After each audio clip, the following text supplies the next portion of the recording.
Vi må snakke litt om elefanten i rommet. Og nei, det er ikke meg. Det er hytta. Jeg gikk lei av hele prosjektet i fjor høst. Det siste jeg gjorde var å spakle en del plasser. Og jeg slipte mesteparten. Pusset det ned. Men det er sine plasser hvor jeg ikke pusset noen ting. Det har jo fått lov å stå nå i 1 år. Selvfølgelig på de plassene som det er vanskeligst å komme til å pusse og slipe. Så det skal jo bli gøy å få til. Men det må gjøres.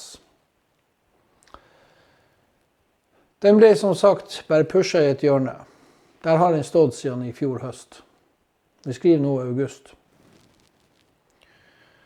Og det er ikke mange ukene igjen av varmt vær og sånt, varme temperaturer.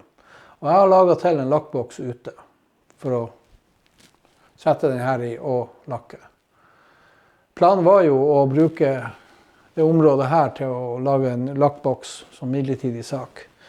Men det ble for trangt, det ble for mye styr, så jeg skippet det. Så kom jo vinteren med de tingene som trenger å gjøres da. Helsa svikta. Og så kommer våren og sommeren med de tingene som trengs å gjøres da.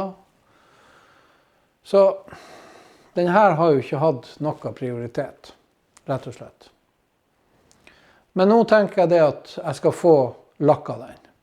Slik at jeg kan bruke vinteren på å bare sette den sammen, bit for bit, uten å stresse med det. For det er ikke noe vits i å stresse. Traktoren fungerer jo, så det her er ikke noe stress. Så jeg kan ikke love at det blir sånne regelmessige videoer på akkurat den hytta her, men det blir videoer utover vinteren, det gjør det.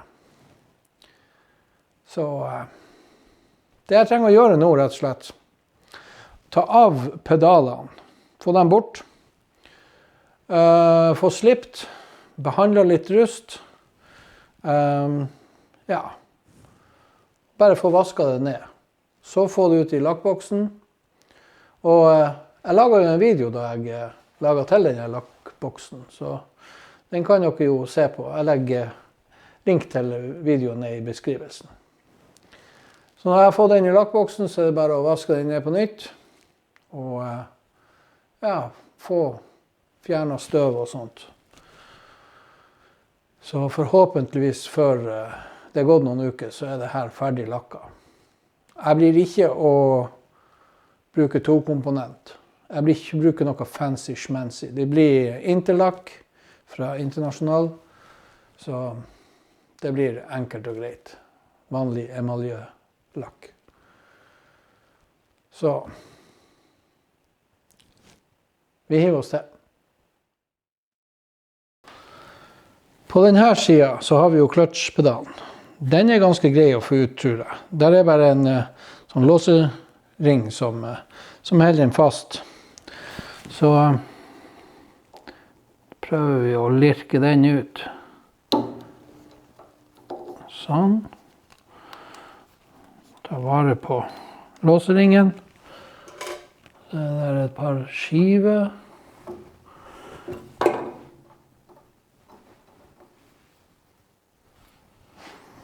De må vi ta vare på. Ja, det ser ut som den kommer greit ut. Famous last words, er ikke det de sier. Det er en nylon foring der.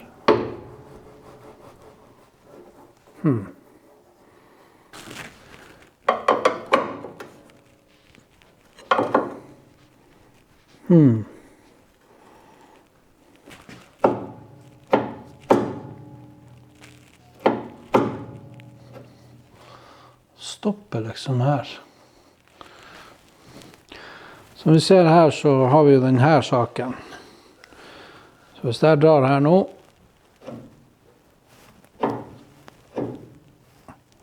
så stopper den der hele greia. Der har vi jo en sånn låsepinne, og vi har en låsepinne der. Så de må nok ut, skal jeg få delt det her, for jeg må dele det her greiene her.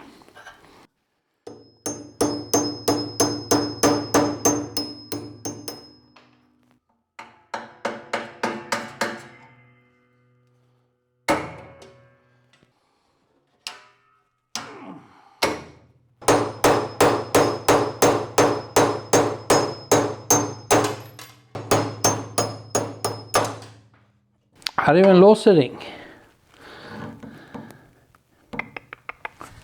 Klarer å bende den opp uten å ødelegge noe. Det klarer jeg.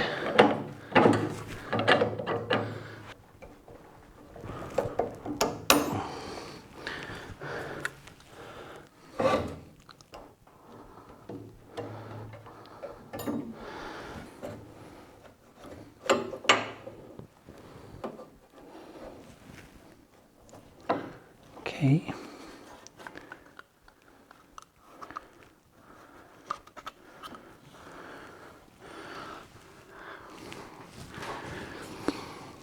Det var kløtsjen.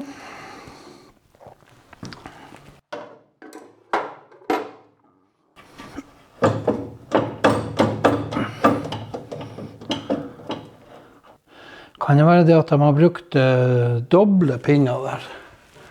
Det ser ut som det er en litt større låsepinne.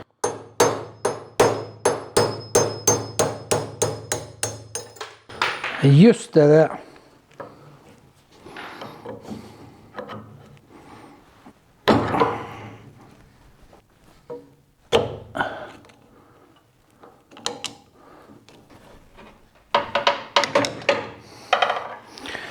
Der kom den løs. Den skal være ytterst.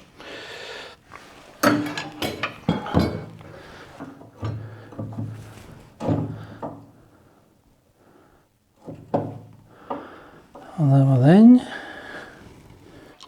Der er bremselysbryteren. Den må vi ta av, og så tester vi den. Som dere ser, så tok jeg bort hele det staget og alt av det som var på, og jeg har lagt det i poser og merket det. Nå skal vi ta og sjekke den bremselysbryteren, om den fungerer. Og da bruker jeg rett og slett bare et multimeter, og setter på kontinuitet. Så da setter jeg bare mot de her. Der er pipene. Hvis vi nå tar og trykker der, og trykker inn knappen, så slutter den å pipe. Så den er i orden. Den er helt i orden.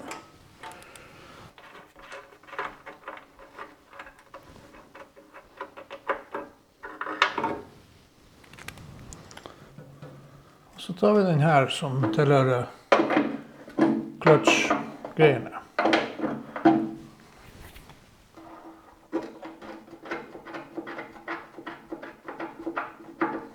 Den legger vi i en egen pose.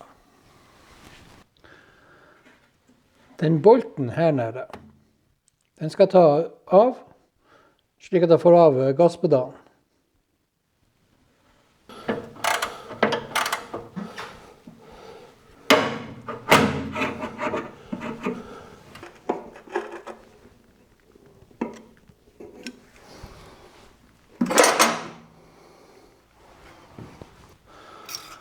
Vi må få av det her advarselsskiltet som har med håndbrekk å gjøre. Så, jeg kan bare bende det ut litt her.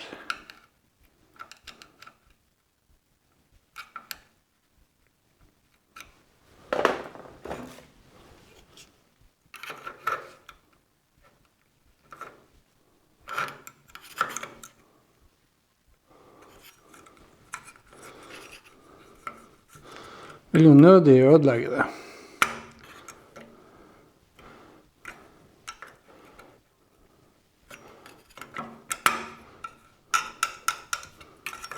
Disse skiltene får man jo ikke tak i lenger, så det er jo liksom...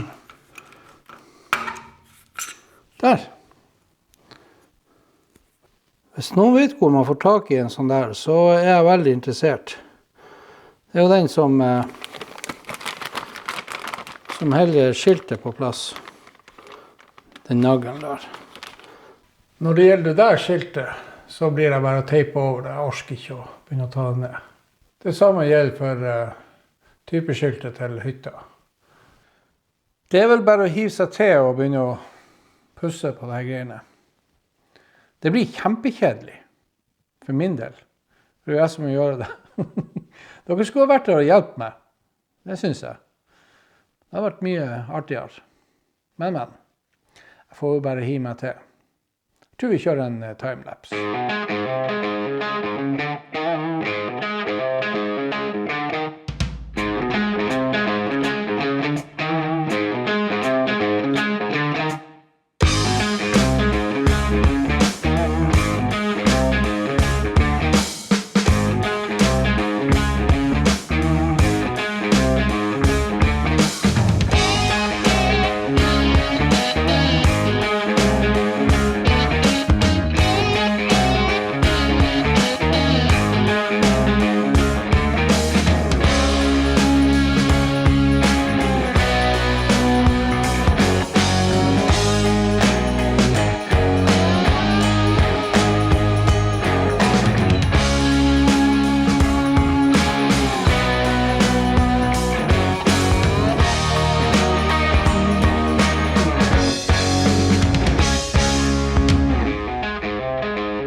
Da har jeg fått slipet ned hele greia og gjort det klar for primer og lakk.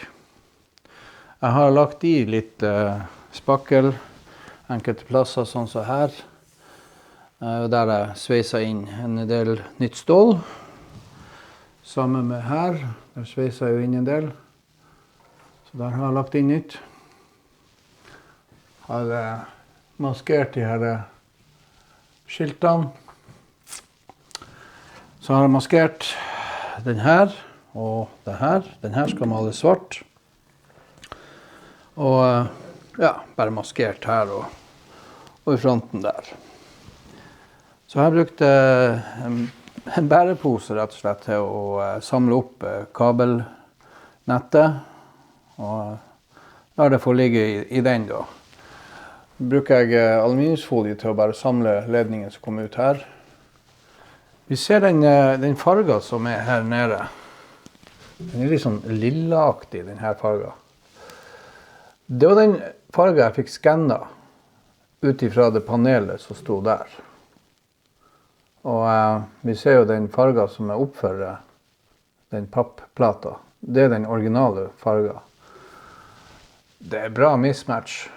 Så ikke stol alltid på de her apparatene som skal liksom skanne farger og sånt. Det blir ikke jeg å gjøre flere ganger. Lakken som skal være på den her, altså farger, er meg blitt fortalt at den skal hete Volvo Rød Plus. Nå har jeg kjøpt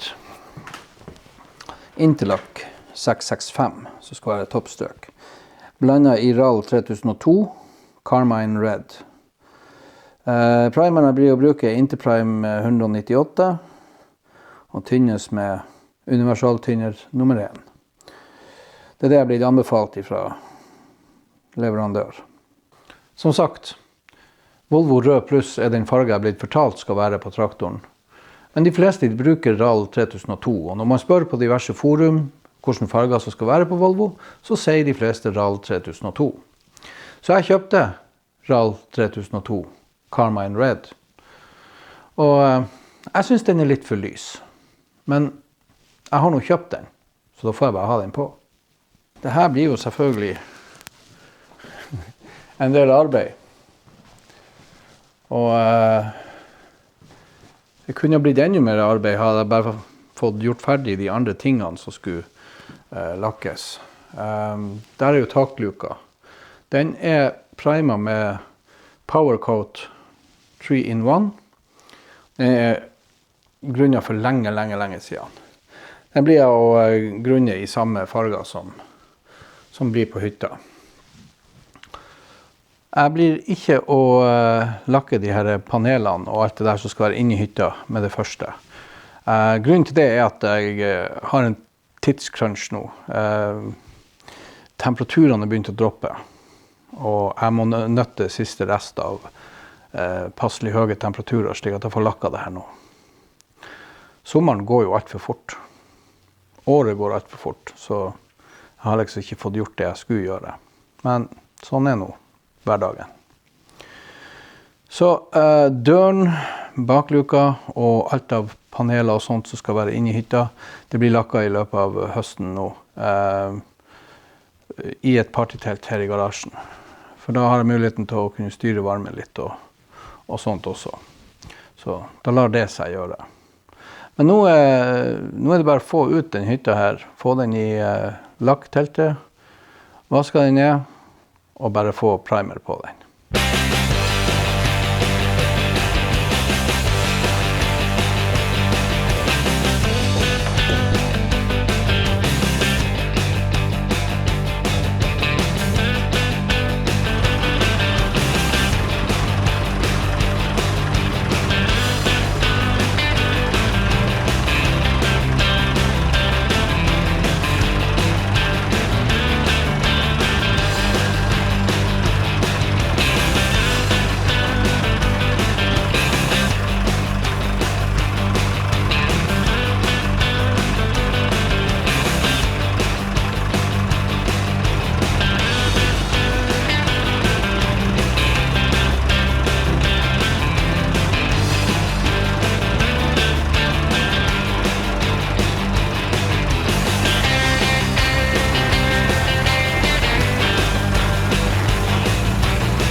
Sånn, da den på plass i lakkteltet. Jeg fikk litt problemer med traktoren. Jeg fikk ikke startet, det var fri for strøm på batteriet, så jeg måtte vente litt for å få ladet det, såpass at jeg fikk startet den. Så det ble litt for sent nå for å begynne å lakke. Så det jeg skal gjøre da, det at jeg stenger her i kveld, og så setter jeg på litt varme, og så lakker jeg i morgen. Nå har jeg jo fått gjort traktorarbeidet nå, og det er jo søndag i morgen, så jeg liker ikke å bråke så mye på søndager. Det blir litt bråk med kompressoren, men det får så være. Den er ganske stille, den gamle kompressoren. I forhold til en ny kompressor, så er den der kompressoren veldig, veldig stille.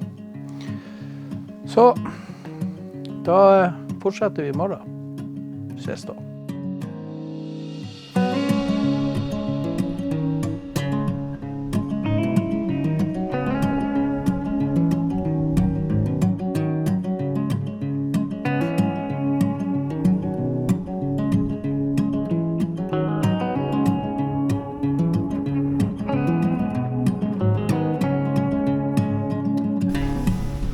Som dere ser så det ganske mye vind I dag. Og nå det jo sesong for at geitramsen skal slippe frøene. Og med frøene så kommer det frøull. Og det ser jo ut som snø og fungerer nesten som snø. Så lakke nå med endeveggene åpen. Det spørs om det så lurt. For jeg kommer til å få masse greier I lakken. Så det å lakke med døren lukka igjen, vet jeg heller ikke om det så lurt. For da blir det kanskje for mye sprøytestøv. Men jeg tror jeg blir å prøve meg på I hvert fall grunninga og så se hvor mye sprøytestøv det blir. Det litt sånn, det litt kjipt, fordi at I dag det fin temperatur, 16-17 grader, så det fin temperatur. Men der jo en del ting som må gjøres. Jeg må vaske ned den her, og så skal jeg vaske ned og preparere pedalene, og så skal jeg ta opp fjern som til bremsepedalene. De ligger I sånn her rustfjerner. Så får vi vaske av dem og lakke dem også.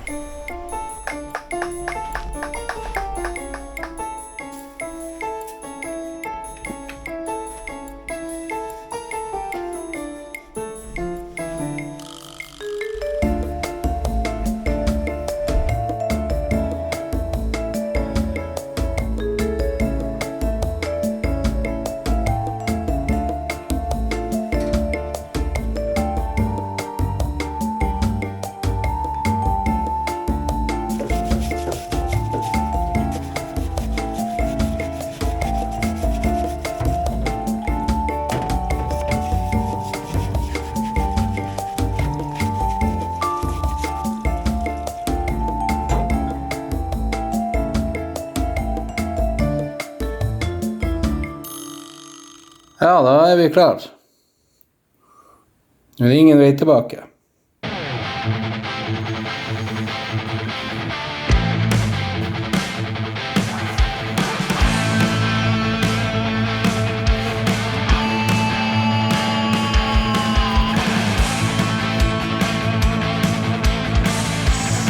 Biltema engangsstresset. Det virkelig engangsstress.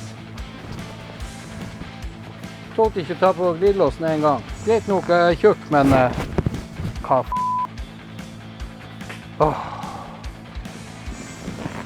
Ja. Da blir jeg bundet inni.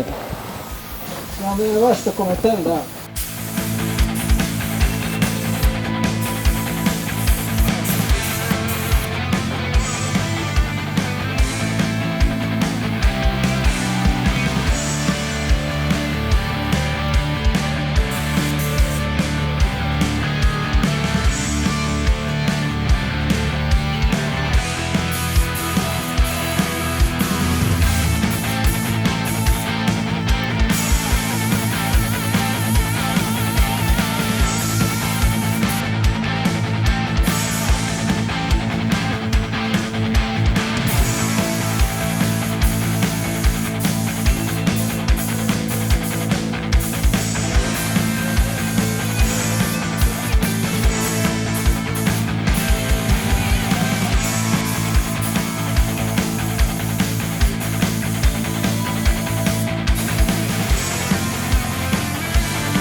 Jeg fikk øye på magneten til mikrofonen.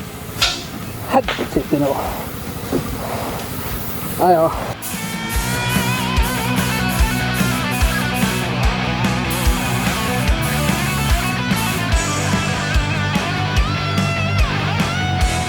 Du vil kanskje ta taken?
Flat opp.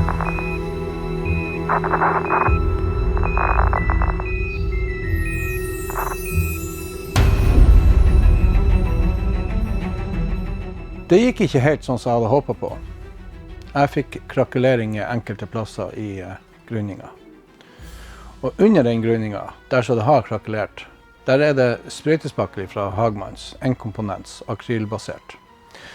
Og så vidt jeg vet, så skal akryl og alkyd gå overens. Det skal ikke være noen reaksjoner der. Så etter å ha sjekket litt og lest litt, så tror jeg nok det at jeg har vært uheldig og lagt for tjukt på enkelte plasser. Det er derfor det har begynt å koke eller å krakelere. Fordi det var veldig dårlig lys. Det var veldig mye sprøytetåker. Jeg så fantastisk lite når jeg sprøyta. Så enkelte plasser så er det veldig tjukt. Jeg har fått rennemerker. Alt det her må slipes ned. Og så skal jeg legge på en primer fra Bengalak, bare for å se først og fremst om det vil stoppe denne krakeleringen. Jeg trenger å få opp litt lys her, for det er for mørkt å holde på her.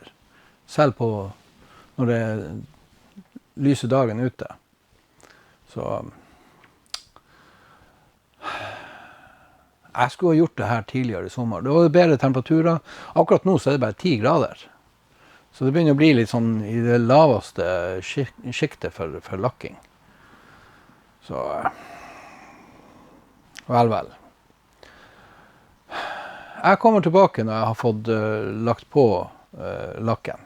For jeg orker ikke å filme det her. Alt av kamerautstyr bare blir støvet ned, og det koster for mye å la det bli ødelagt. Så nå har dere i hvert fall sett hvordan jeg klarte å rote det til på første strøket.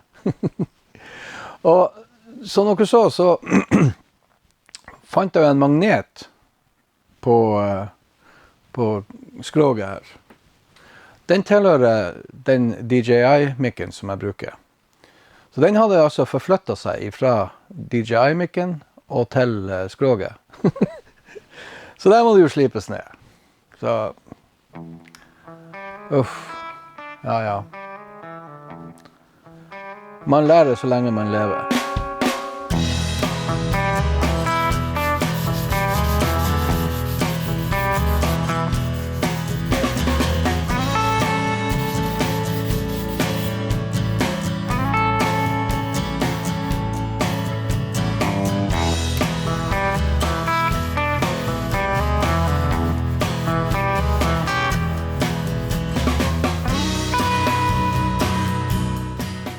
Det ser ut som krakeleringen er borte.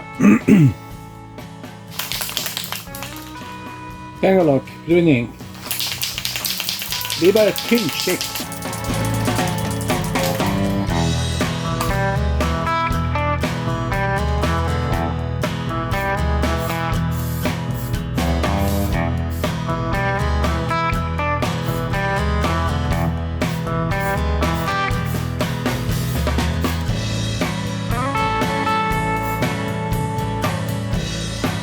Sånn. La vi det tørke. Det her gjør jeg kun for å teste om det her fungerer. Hvis det begynner å koke i det her, vel, da vet jeg ikke hva jeg skal gjøre.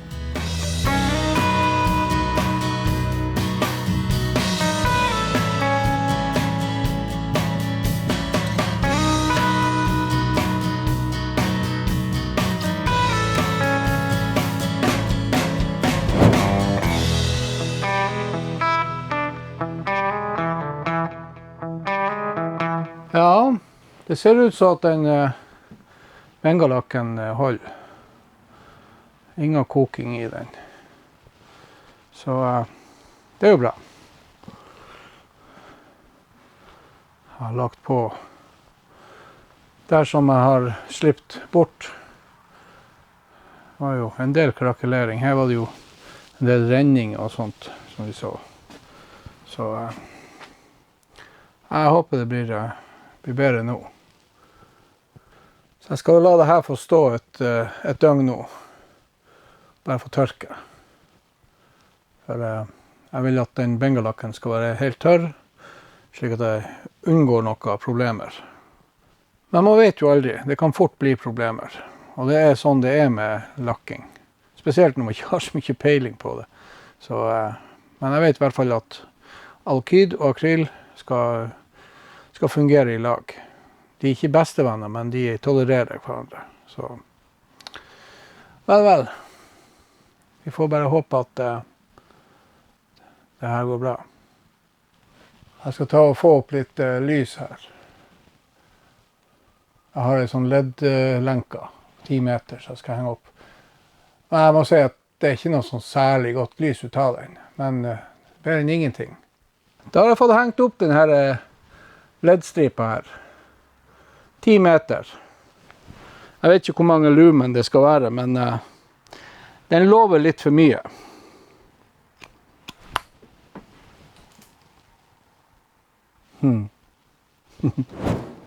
Ja, da fikk jeg litt mer lys her. Så veldig mye er det ikke, men det duger nå. Det er bedre enn ingenting. Så ja.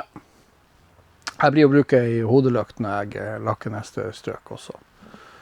Og så fant jeg den der magneten som var på mikrofonen.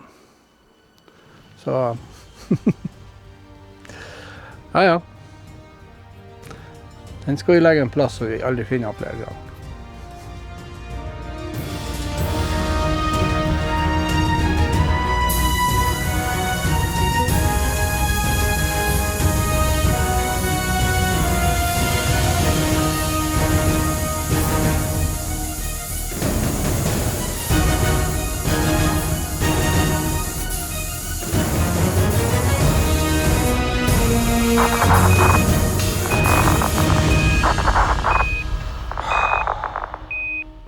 Houston, we have a problem again.